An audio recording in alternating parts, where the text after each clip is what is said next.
We are on the record in the Gibb matter, case D12-462-464D. Please confirm your appearance. Good morning, Your Honor. Shanty Kramer, bar number 11545 for the defendant who is not present today.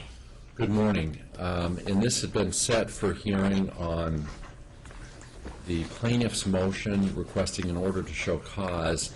I had received some word that there were efforts to continue this matter.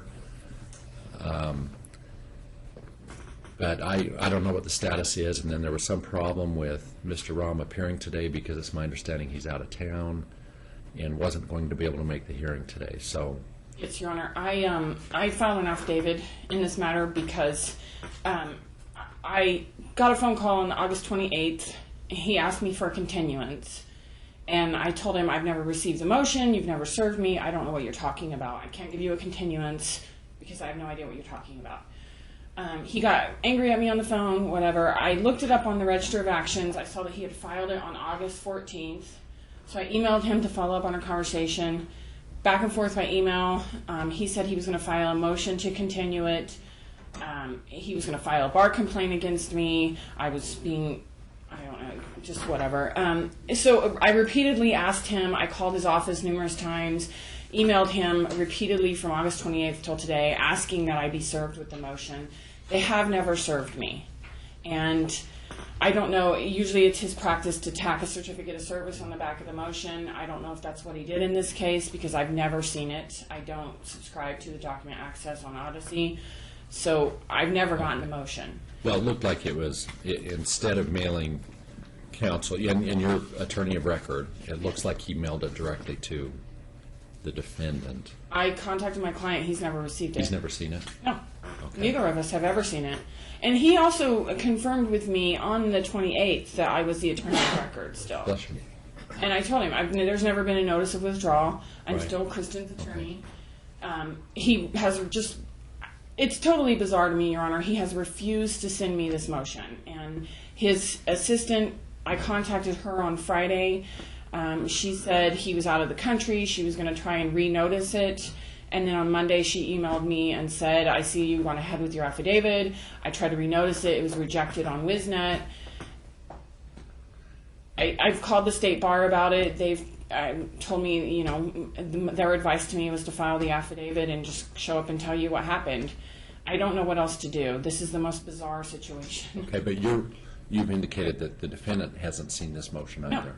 No. I just spoke with him this morning, Your Honor. Well, and let me just check and see if an address is listed for service.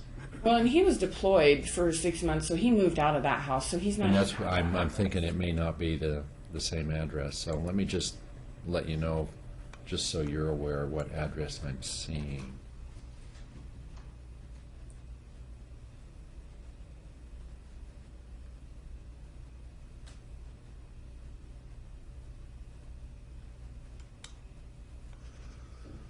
Certificate of service, it looks like the address that was used was 7100 River Meadows Avenue, Las Vegas, Nevada 89131. I don't know if that's a current address or an old address, but that's the address that is reflected on file. Do you know what your client's current address is? No, I don't. Okay.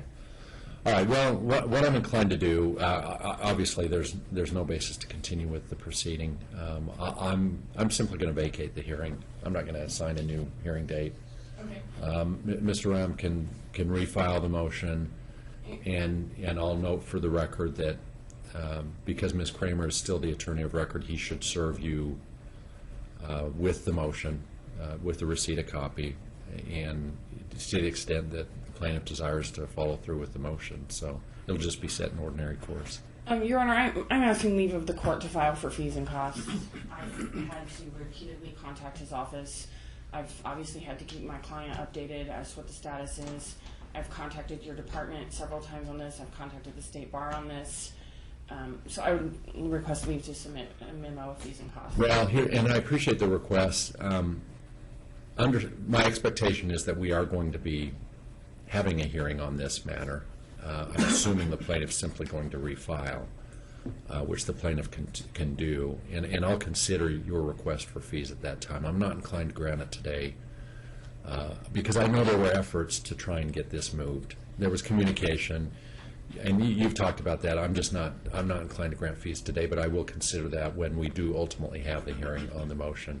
I thought about just setting another hearing and continuing it, but I'm going to leave it up to the plaintiff to file it, especially with the understanding that the defendant never received it. I thought originally that perhaps the defendant had received it, but you hadn't.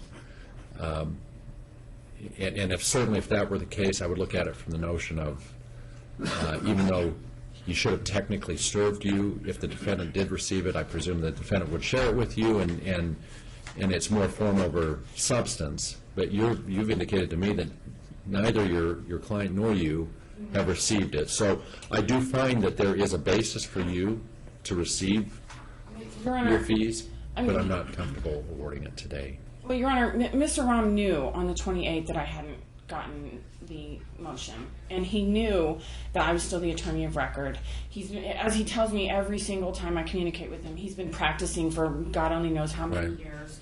And he's so smart, and he knows everything. He knows better. And he could have, on the 28th, just emailed me the motion.